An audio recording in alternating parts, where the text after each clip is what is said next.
ನಿಮ್ಮ ಡಾಕ್ಟರ್ ನೇರ ಪ್ರಸಾರ ಕಾರ್ಯಕ್ರಮಕ್ಕೆ ಸ್ವಾಗತ. ನಾನು ಶಕುಂತಲಾ ಭೂಷಣ್. ಒತ್ತಡದ ಜೀವನ, ಬದಲಾಗ್ತಾ ಇರೋ ಜೀವನ ಶೈಲಿ, ಜನರಿಗೆ ನೂರಾರು ಆರೋಗ್ಯ ಸಮಸ್ಯೆ, ಯಾವ ಸಮಸ್ಯೆಗೆ ಯಾವ ಚಿಕಿತ್ಸೆ ಎನ್ನುವುದೇ ದೊಡ್ಡ ಚಿಂತೆ. ಇಂತಹ ಸಮಸ್ಯೆ ಇರೋರಿಗೆ ಒಂದೇ ವೇದಿಕೆಯಲ್ಲಿ ಸಿಗುತ್ತೆ ಉತ್ತರ. ಇದೇ ಟಿವಿ9ನ ವಿಶೇಷ ಕಾರ್ಯಕ್ರಮ ನಿಮ್ಮ ಡಾಕ್ಟರ್.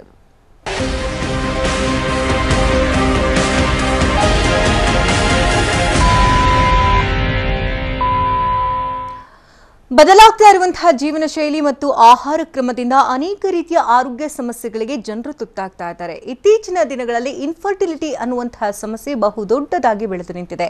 ಇದರಲ್ಲಿ ಎಂಡೋಮೆಟ್ರಿಯೋಸಿಸ್ ಅನ್ನುವಂತಹ ಸಮಸ್ಯೆಯಿಂದಾಗಿ ಇನ್ಫರ್ಟಿಲಿಟಿ ಕೂಡ ಉಂಟಾಗ್ತಾ ಇದೆ. ಹಾಗಾದ್ರೆ ಎಂಡೋಮೆಟ್ರಿಯೋಸಿಸ್ ಅಂತ ಅಂದ್ರೆ ಏನು, ಯಾವ ರೀತಿ ಇದು ದೇಹದಲ್ಲಿ ಕಾಣಿಸ್ಕೊಳ್ಳುತ್ತೆ, ಕಾಣಿಸ್ಕೊಂಡ ನಂತರದಲ್ಲಿ ಇದಕ್ಕೆ ಚಿಕಿತ್ಸೆ ಏನ್ ಮಾಡಬೇಕು, ಮಕ್ಕಳಾಗದೇ ಇರೋದಕ್ಕೆ ಈ ಎಂಡೋಮೆಟ್ರಿಯೋಸಿಸ್ ಕೂಡ ಕಾರಣವಾಗುತ್ತಾ, ಇದಕ್ಕೆ ಪದ್ಧತಿ ಹೇಗೆ, ಆಹಾರ ಕ್ರಮ ಹೇಗಿರಬೇಕು, ಇದೆಲ್ಲದರ ಬಗ್ಗೆ ಮಾಹಿತಿಯನ್ನು ಕೊಡೋದಕ್ಕೆ OSS ಫರ್ಟಿಲಿಟಿ ಸೆಂಟರ್ನ ಇನ್ಫರ್ಟಿಲಿಟಿ ಸ್ಪೆಷಲಿಸ್ಟ್ ಆಗಿರ್ತಕ್ಕಂಥ ಡಾಕ್ಟರ್ ಮೇಘನಾ ನ್ಯಾಪತಿಯವರು ನಮ್ಮೊಂದಿಗಿದ್ದಾರೆ. ಬನ್ನಿ ಅವ್ರನ್ನ ಕಾರ್ಯಕ್ರಮಕ್ಕೆ ವೆಲ್ಕಮ್ ಮಾಡೋಣ. Ma'am, welcome to the show. Thank you. ನಮಸ್ಕಾರ ವೀಕ್ಷಕರೇ. ಇತ್ತೀಚಿನ ದಿನಗಳಲ್ಲಿ ನಾವು ಕೇಳಿದ್ದೀವಿ, ಈ ಹಿಂದೆನೂ ಕೂಡ ಈ ಸಮಸ್ಯೆ ಇತ್ತು, ಬಟ್ ಅಷ್ಟು ಬಹುದೊಡ್ಡದಾಗಿ ಕಾಣಿಸ್ತಾ ಇರಲಿಲ್ವೇನೋ. ಆದರೆ ಜನರಿಗೆ ಮಾಹಿತಿ ಈ ವಿಚಾರಕ್ಕೆ ಸಂಬಂಧಪಟ್ಟಂತೆ ತುಂಬಾ ಕಡಿಮೆ ಇದೆ ಅಂತ ಹೇಳ್ಬೋದು. ಸೊ ಇನ್ಫರ್ಟಿಲಿಟಿ ಅಂತ ಬಂದ ನಂತರದಲ್ಲಿ ಸಾಕಷ್ಟು ರೀತಿ ಸಮಸ್ಯೆಗಳಂತೂ ಆಹಾರದ ದೇಹದಲ್ಲಿ ಗೊತ್ತಾಗ್ತಾ ಇರುತ್ತೆ. ಅದರಲ್ಲೂ ಎಂಡೋಮೆಟ್ರಿಯೋಸಿಸ್ ಅನ್ನುವಂಥದ್ದು ಕೂಡ ಬಹುಮುಖ್ಯ ಕಾರಣವಾಗಿದೆ. ಸೊ ಎಂಡೋಮೆಟ್ರಿಯೋಸಿಸ್ ಅಂತ ಅಂದರೆ ಏನು ಮೊದಲಿಗೆ? ಈಗ ಇನ್ಫರ್ಟಿಲಿಟಿ ಅಂದರೆ ಬಂಜೆತನ. ಈಗ ಸಾಕಷ್ಟು ಜನ ನಮ್ಮಲ್ಲಿ ಬಂಜೆತನದ ಹತ್ರ ಬರ್ತಾರೆ. ನಮ್ಮದು ಆಸ್ಪತ್ರೆನೇ ಬಂಜೆತನ ನಿವಾರಣಾ ಕೇಂದ್ರ. ಸೊ ಸತತವಾಗಿ 1 ವರ್ಷ ಕಾಲ ಅವರು ಪ್ರಯತ್ನ ಪಟ್ಟು ಮಕ್ಕಳಾಗದೇ ಇರುವಾಗ ನಮ್ಮ ಹತ್ರ ಬರ್ತಾರೆ. ಆಗ ನಾವು ಕೆಲವೊಂದು ಪರೀಕ್ಷೆಗಳು ಮಾಡ್ತೀವಿ. ಹೆಂಗಸರಲ್ಲಿ ನಾವು ಕೆಲವೊಂದು ಪರೀಕ್ಷೆಗಳು ಮಾಡಿದಾಗ ನಮಗೆ ಕಾಮನ್ ಆಗಿ ಕಂಡು ಬರೋದು ಏನು ಅಂದರೆ, ಒಂದು PCOD, ಸಾಕಷ್ಟು ಜನರಿಗೆ ಇದ್ರ ಬಗ್ಗೆ ಮಾಹಿತಿ ಇದೆ. ಇನ್ನೊಂದು ನಾವು ಪೂರ್ ಓವೇರಿಯನ್ ರಿಸರ್ವ್ ಅಂತ ಹೇಳ್ತೀವಿ, ಅಂದರೆ ಅಂಡಾಣು ಸಂಖ್ಯೆನೇ ಕಡಿಮೆ ಆಗಿರೋದು. ಈ 2 ಕಾರಣಗಳ ಜೊತೆಗೆ ನಮಗೆ ಇನ್ನೊಂದು ಮುಖ್ಯವಾಗಿ ನಮಗೆ ಇನ್ಫರ್ಟಿಲಿಟಿಗೆ ಆಗೋ ಒಂದು ಕಾರಣ, ಅದು ಎಂಡೋಮೆಟ್ರಿಯೋಸಿಸ್. ಈ ಎಂಡೋಮೆಟ್ರಿಯೋಸಿಸ್ ಅನ್ನೋದು ತುಂಬ ಜನಕ್ಕೆ ಅದರ ಬಗ್ಗೆ ಒಂದು ಐಡಿಯಾ ಇರಲ್ಲ. ಏನಂತಂದರೆ, ಕೆಲವೊಬ್ಬರಿಗೆ ಮುಟ್ಟು ಶುರುವಾದಾಗಿನಿಂದ ಅವ್ರಿಗೆ ಪೀರಿಯಡ್ಸ್ ಟೈಮಲ್ಲಿ ಒಂದು ಹೊಟ್ಟೆ ನೋವು ಥರ ಬರ್ತಾ ಇರ್ಬೋದು, ಅಥವಾ ತಿಂಗಳು ಪೂರ್ತಿಯಾಗಿಯೂ ಹೊಟ್ಟೆ ನೋವು ಇರಬಹುದು, ಇಲ್ಲ ಅಂತಂದರೆ ಕೆಳಕಿಬ್ಬೊಟ್ಟೆನಲ್ಲಿ ನೋವಿರಬಹುದು, ಬೆನ್ನು ನೋವಿರಬಹುದು, ಅಥವಾ ಬೇರೆ ಇನ್ನೂ ಕೆಲವೊಂದು ಥರದ ಸುಸ್ತು ಆಗಲಿ, ಈ ಥರದೆಲ್ಲ ಕಾಣಿಸ್ಕೋತಾ ಇರ್ಬೋದು.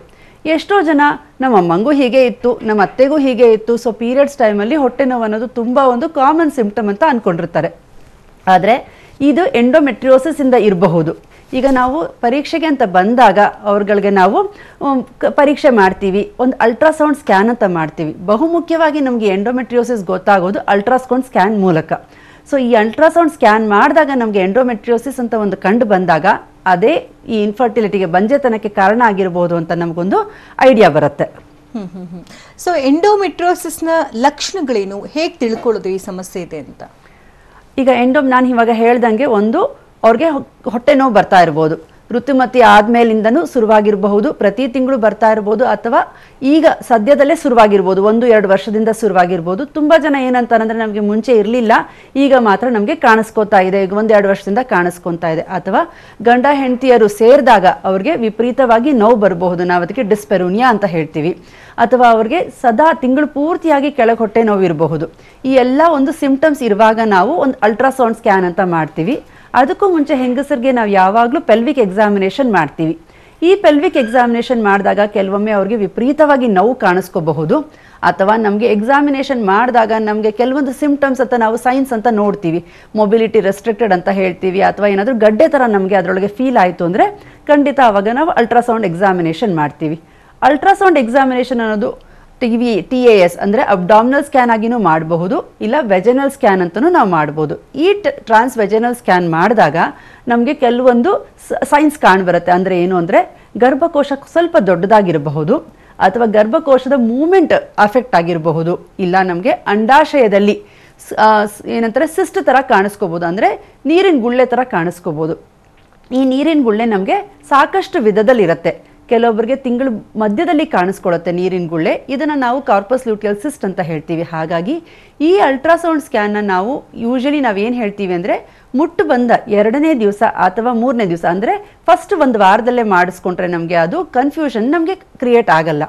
ಸೊ ಈ ಸಿಸ್ಟದು ಕೆಲವೊಂದು ಫೀಚರ್ಸ್ನ ನಾವು ನೋಡಿಕೊಂಡು ಇದು ಎಂಡೋಮೆಟ್ರಿಯೋಟಿಕ್ ಸಿಸ್ಟ್ ಇದೆ ಅಂತ ಹೇಳ್ತೀವಿ. ಅದ್ರ ಜೊತೆಗೆ ಗರ್ಭಕೋಶನೂ ಅಫೆಕ್ಟ್ ಆಗಿದ್ರೆ ಅದಕ್ಕೆ ಅಡಿನೋಮಯೋಸಿಸ್ ಅಂತ ಹೇಳ್ತೀವಿ. ಇದೊಂಥರ ಅಕ್ಕ ತಂಗಿಯರು ಇದ್ದಂಗೆ.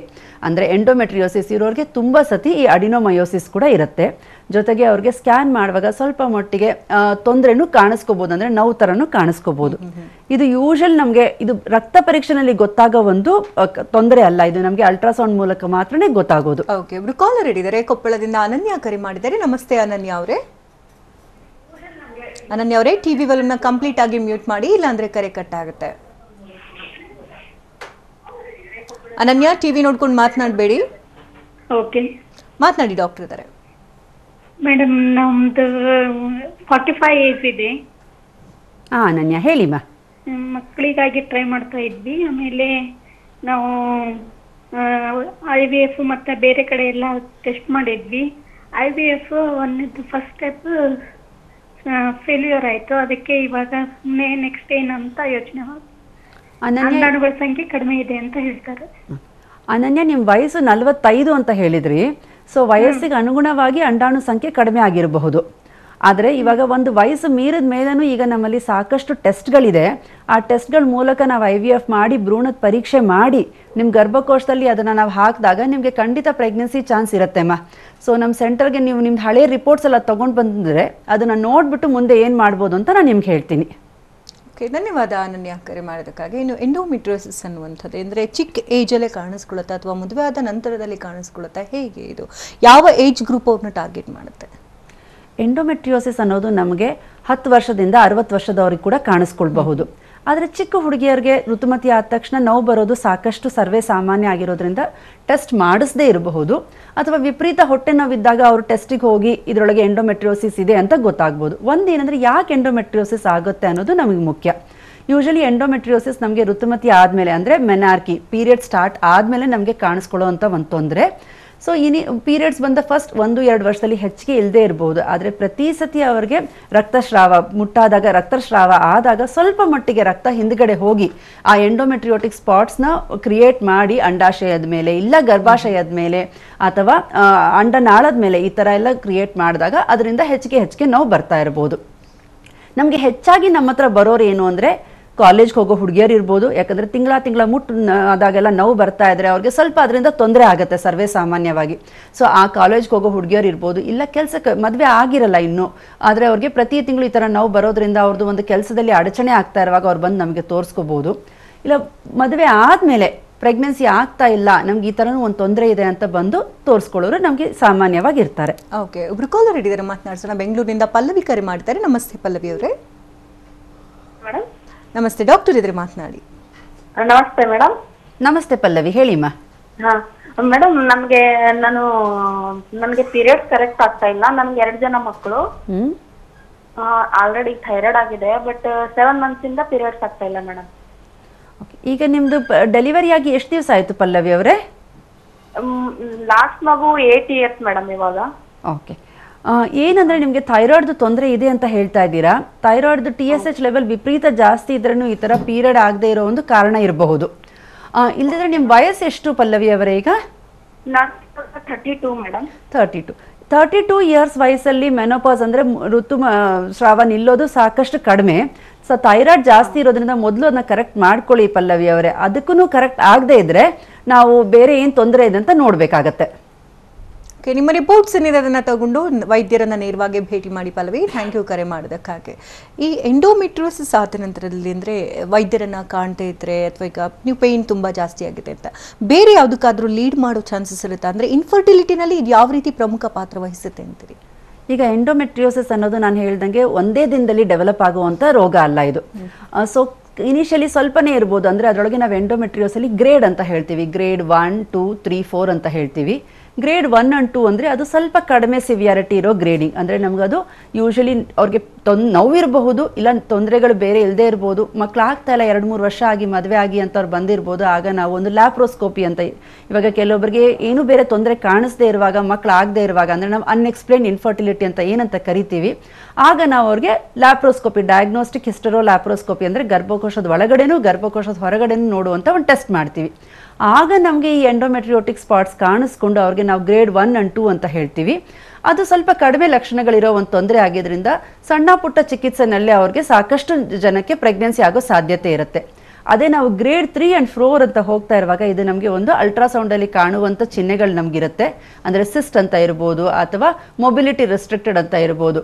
ಸೊ ನಾವು ಲ್ಯಾಪ್ರೋಸ್ಕೋಪಿ ಮಾಡಿದಾಗ ಆ ಸಿಸ್ಟ್ನ ತೆಗಿಯೋಕ್ಕೂ ಪ್ರಯತ್ನ ಮಾಡ್ತೀವಿ. ಅಂದರೆ ಲ್ಯಾಪ್ರೋಸ್ಕೋಪಿ ನಮ್ಗೆ ಏನಾಗುತ್ತೆ, ಒಂದು ಡಯಾಗ್ನೋಸಿಸು ಕೊಡುತ್ತೆ ನಮಗೆ.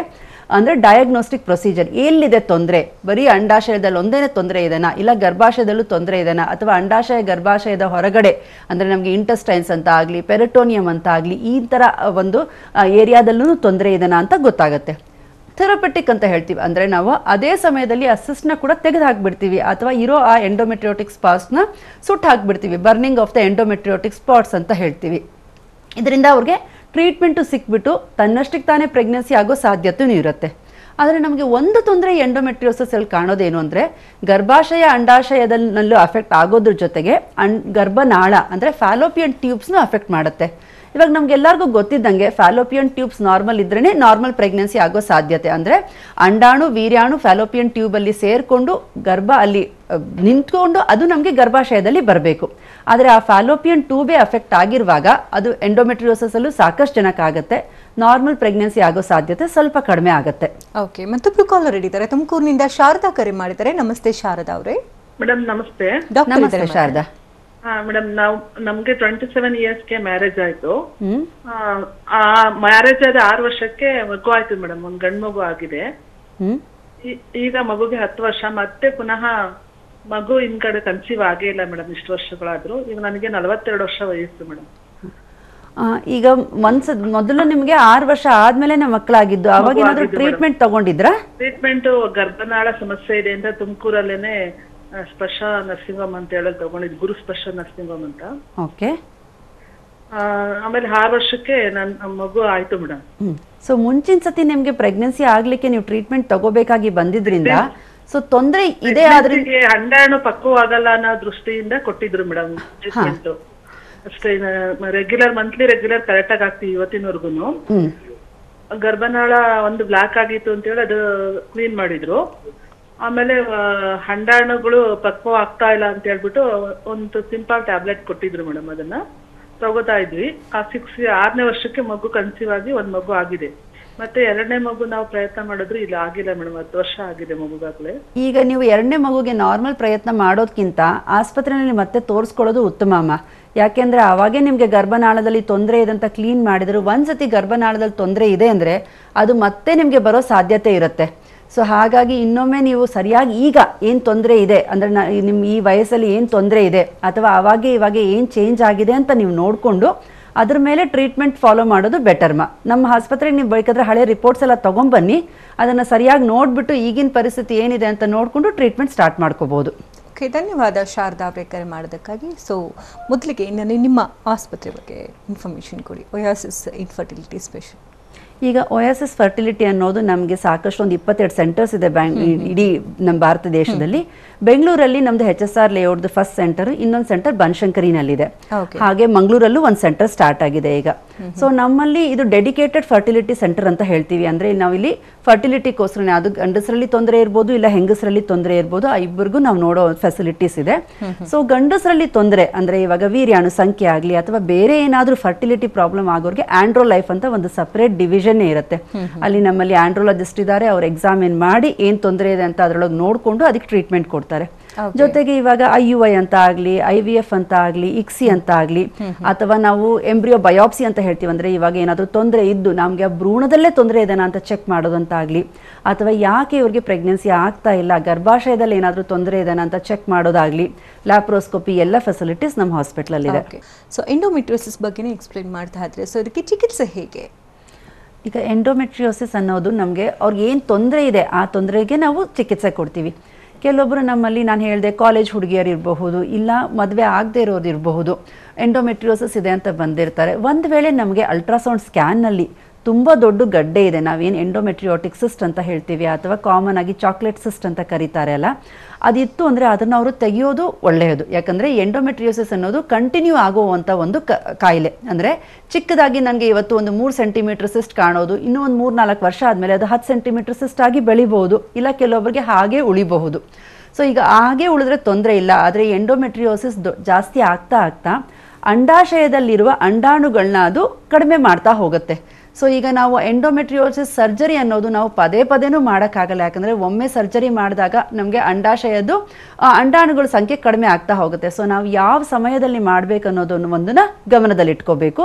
ಅದನ್ನು ನಾವು ಅವ್ರ ತೊಂದರೆಗಳ ಮೇಲೆ ಡಿಪೆಂಡ್ ಮಾಡಿ ನಾವು ಆಪರೇಷನ್ ಮಾಡ್ತೀವಿ. ಎರಡನೇದು ಮೆಡಿಕಲ್ ಮ್ಯಾನೇಜ್ಮೆಂಟ್ ಅಂತ ಹೇಳ್ತೀವಿ. ಅಂದರೆ ಅವ್ರಿಗೆ ಮೆಡಿಸಿನ್ಸಿಂದನೇ ತೊಂದರೆ ಕಡಿಮೆ ಮಾಡೋವಂಥದ್ದು. ಈಗ ನಮ್ಮಲ್ಲಿ ಚಿಕ್ಕ ಹುಡುಗಿಯರು ಬಂದರು, ಇಲ್ಲ ಮದುವೆ ಆಗದೆ ಇರೋರು, ಅಥವಾ ನಮಗೆ ಸದ್ಯಕ್ಕೆ ನಮಗೆ ಮಕ್ಕಳು ಬೇಡ ನಮಗೆ ಅಂತ ಅಂದ್ಕೊಂಡು ಬಂದಿರೋರಿಗೆ ನಾವೇನು ಮಾಡ್ತೀವಿ, ನಾವು ಅವ್ರಿಗೆ ಆ ತಿಂಗಳಲ್ಲಿ ಅಂಡಾಶಯ ಬಿಡುಗಡೆ ಆಗ್ಲಾರ್ದಂಗೆ, ಅಂದರೆ ಓವುಲೇಷನ್ ಆಗ್ಲಾರ್ದಂಗೆ ನಾವು ನೋಡ್ಕೊತೀವಿ. ತುಂಬ ಸತಿ ಓವುಲೇಷನ್ ಆಗ್ಲಾರ್ದೆ ಇರುವಾಗ ಬ್ಲೀಡಿಂಗು ಅವ್ರಿಗೆ ಕಡಿಮೆ ಆಗುತ್ತೆ. ಇದರಿಂದ ಹಿಂದ್ಗಡೆ ರಕ್ತ ಹೋಗಿ ಅಲ್ಲಿ ಎಂಡೋಮೆಟ್ರಿಯೋಟಿಕ್ ಸ್ಪಾಟ್ಸ್ನ ಮಾಡೋದು ಕಡಿಮೆ ಆಗುತ್ತೆ.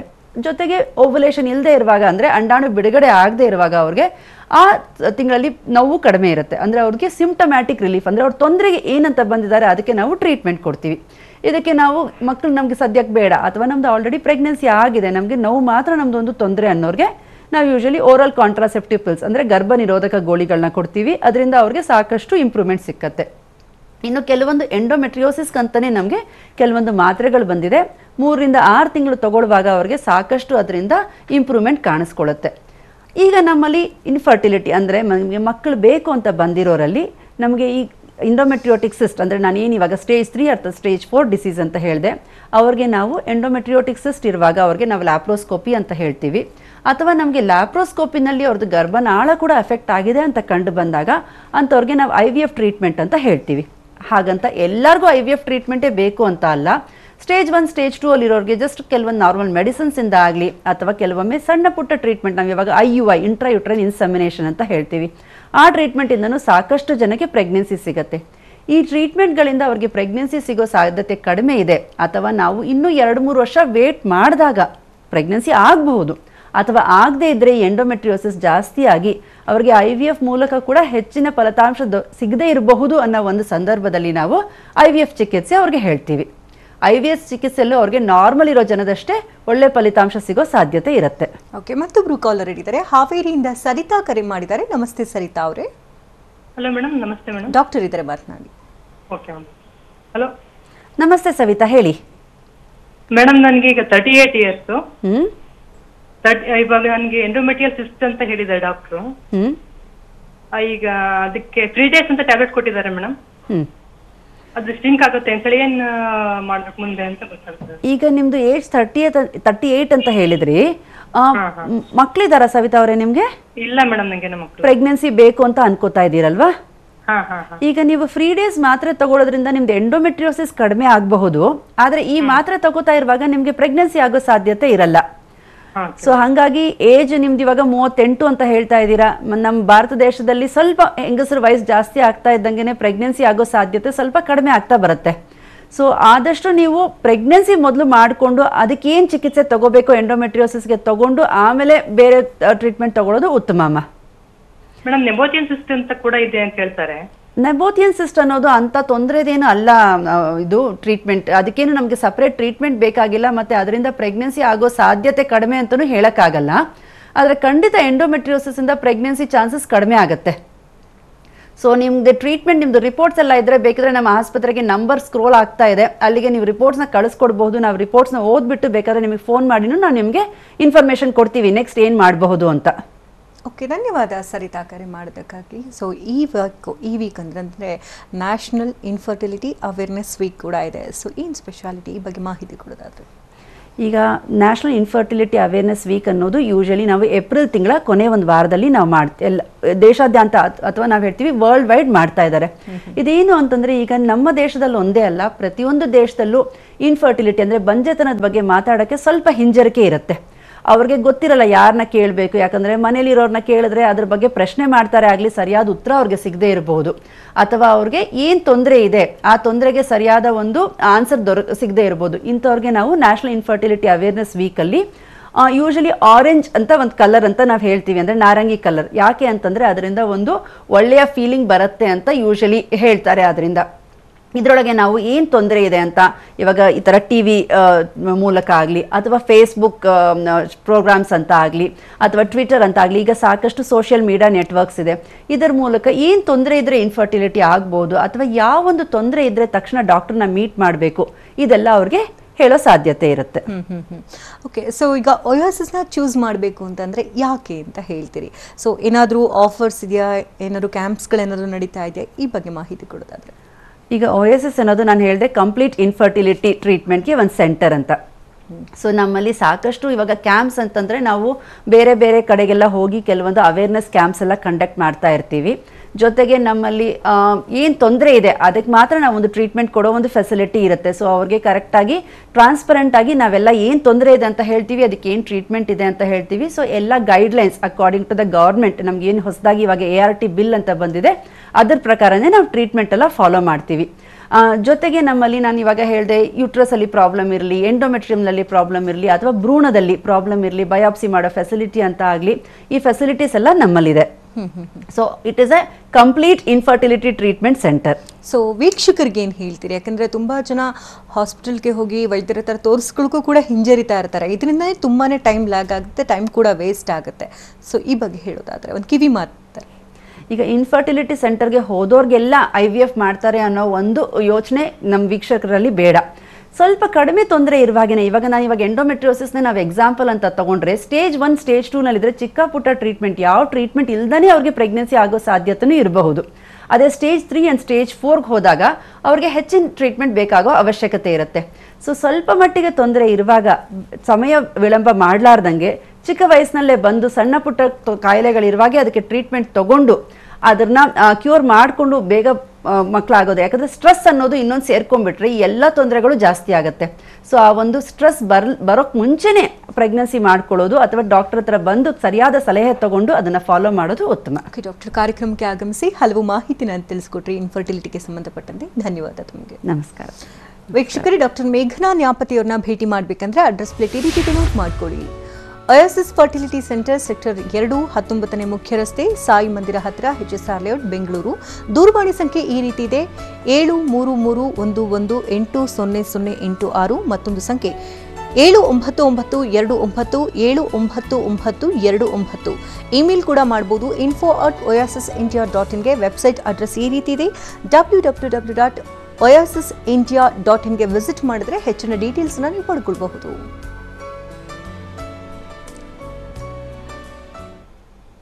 ಇದು ಈ ಹೊತ್ತಿನ ವಿಶೇಷ. ನಿಮ್ಮ ಡಾಕ್ಟರ್ ನಿರಂತರ ಸುದ್ದಿಗಾಗಿ ನೋಡ್ತಾರೆ TV9.